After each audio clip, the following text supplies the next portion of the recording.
जोबोद दुखु मोनदों दि जोंनि आंगो बर' फंबाय बिनानाव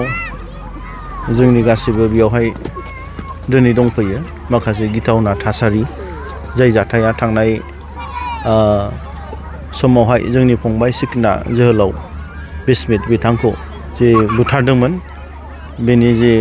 उनावहायनो जे माखासे भुल बुजाबुजि मिसआन्डारस्टेन्डिं माखासेनि गेजेराव बे जोंनि बर' फंबाय बिनानावमोन, जोंनि बर'नि न'खरनि मानसिफ्रा दिनै बिदि थाफैनांदों। जोबोद दुखुनांथाव। आरो बर' माहारियारि फरायसा आफादा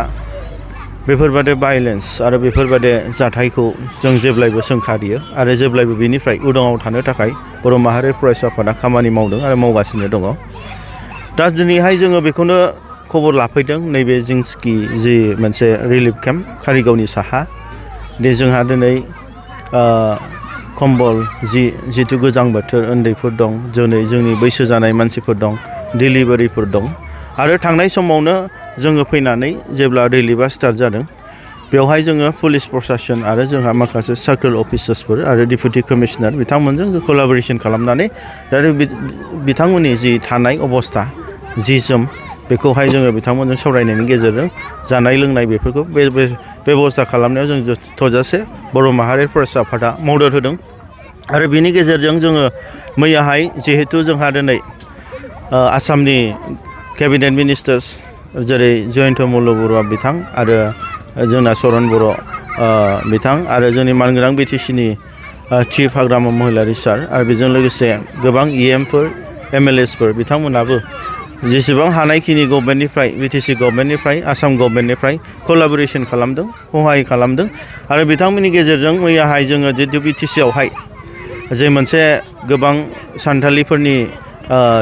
आफादफोर आरो जोंनि बर'फोरनि आफादफोर जेरै साहित्य सभा, एबसु, BoNSU आरो गोबां जेरै जोंहा बड'लेण्ड जनजाति सुरक्षा मन्च आरो गोबां आफादफोर, बेजों मोननैबो कमिउनिटिनि गेजेरजों सावरायनायनि गेजेरजों आरो जोंनि केबिनेट मिनिस्टार्स जेरै जयन्त मल्ल बरुवा आरो चरन बर' आरो बिटिसिनिसिम गोबां जों सावरायनायनि गेजेरजों मोनसे सान्थि भाबै जे जोङो फैबाय थानाय समावहाय मोनसे परिबेस लाबोफिननांगौ, बे परिबेसखौ सावरायनाय जादों। आरो बेनि गेजेरजों दे जोङो मोजां मोनसे थासारि जे आगोलनि बादे जे मोनसे जों मावनानै जानो हानाय, बाजार स्कुलाव थांनो हानाय, बे मोनसे परिबेसखौ लाबोफिननांगौ होननानै जों गुवारै सावरायनायनि गेजेरजों बिटिसिआवहाय जों मोनसे परिबेस लाबोनो हादों। आरो बेनि गेजेरजों जों मैया जों दिनैहाय जोंनि मानगोनां बिटिसिनि चिफ आरो जोंनि क'क्राझारनि जे लकेल एमएलए मानगोनां लरेन्स इस्लारि आदा बिथांमोनजों जयै फैनानैबो भिजिट खालामनाय जादों। आरो माखासेखौ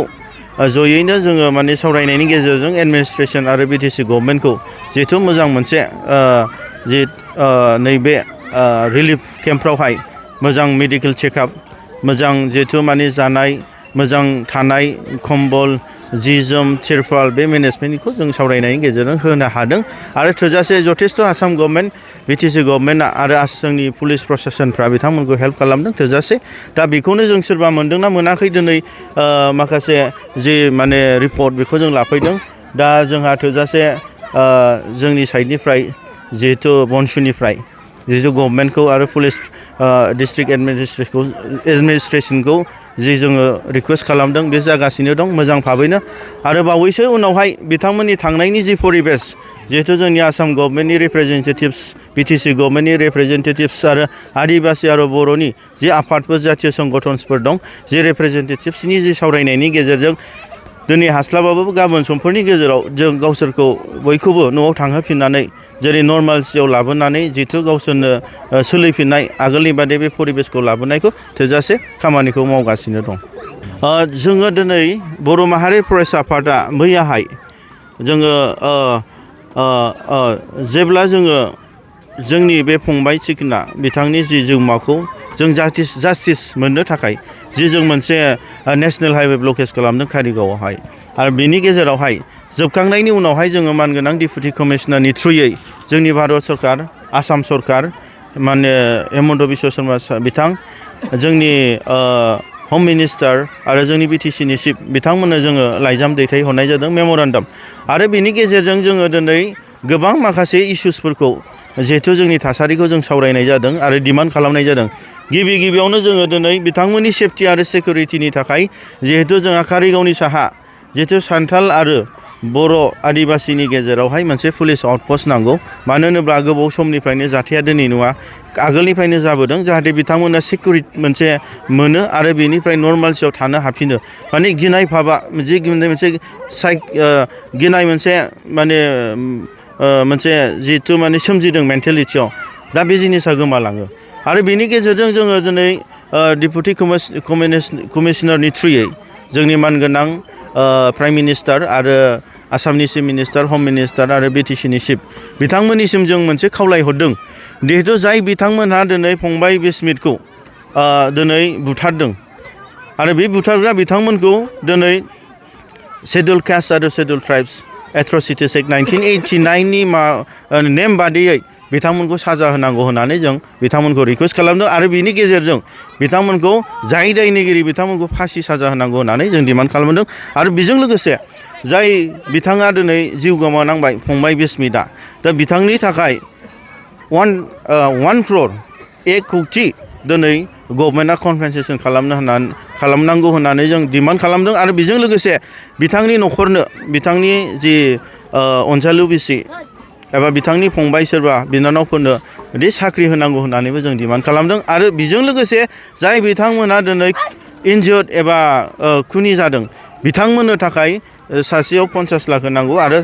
बे व्यक्तिफोरनोबो दिनै साख्रिनि बेबस्था खालामनांगौ गभर्नमेन्ट साइडनिफ्राय होननानै जों बेखौ बिथांमोननिसिम डिमान्ड खालामदों आरो बेजों लोगोसे बेसेबां आदिबासिफोरनियावहाय दिनैहाय दि बोरला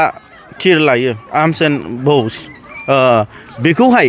दिनै बिसिनि जि कालचारेल ट्रेडिसन होननानै गभर्नमेन्टआ एलाउड होदोंमोन बेखौ बन्द टटेलि खालामनांगौ होननानैबो जों डिमान्ड खालामदों आरो बेजों लोगोसे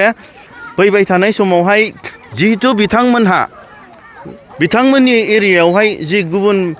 स्टेटनिफ्राय फैनानै जाय जिनिसखौ जों इनपुट्स मोनदों जेरै मैया फुंनि 4टा बाजियावहाय जिहेतु जोंनि लकेल मानसिफ्रा नुदोंदि बिथांमोननि जि आर्म्स ग्रुप नाक्सालाइट्स माओवादी बिथांमोननि जि सल्यूशन मुभमेन्ट बेखौ नुनो मोनदों आरो बेनि गेजेराव जोंनो लकेल पुलिसनोबो इभेन आङो जोंनि एडिशनेल एसपि बिथांनोबो जों रिपर्टखौ होनाय जादों आरो मैया बेलासिनि गेजेराव जे बिथां नाक्सालाइट बिथांमोना जाय आदिबासि भिलेजजों फुंसि जि थांदोंमोन बिसोरखौ संकसनि दैयावहाय 2 मानसिखौ हमनो मोनदों सासे हिन्जाव आरो सासे हौवा आर्म्सजों लोगोसे दा गोबां बेफोरबादि बिसिनि माखासे आर्म्स बिथांमोना जोंनियाव फैनानै बेफोरबादि बिसिनि माखासे आफादफोरखौ लानानै गोबां बेफोरबादि बिदिनो एक्सटर्सन खालामनाय सोरबा कन्ट्राक्टरनाव फैसा बिनाय सोरबा बिजनेसमेनखौ किडनाप खालामनाया दिनै जाथाया जाबाय थानो मोनदों थांनाय समफोरनिफ्रायनो लास्ट इयारावबो मेबि बोसोरनैसो सिगांबो सोरबा नेपालिखौ बिथांमोना किडनाप खालामनानै हाग्रायाव खानानै दोनहैदों नाक्सालाइट बिथांमोनहा दा बेखौबो पुलिसा रिकभार खालामनो मोनदों दा जाहाथे बेफोरबादि जाथाय जाया जोङो दिनै माखासे सान्थालि लिडार्सफोरखौबो होनदों जिहेतु दिनै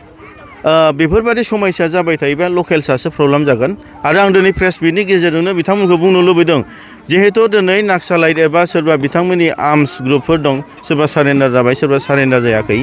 दा बेफोरबादि गुबुननिफ्राय फैनानै बिथांमोना जायगा होयोब्ला आरो बिथांमोननि थुनज्लायनायाव दिनै बेफोरबादि जाथाया जानानै थांबाय थायोबा आरो एखे भायलेन्स बेफोरबादि दाङाबाजि मिसआन्डारस्टेन्डिंआ फैगोन बेयावहाय बिथांमोनाथ'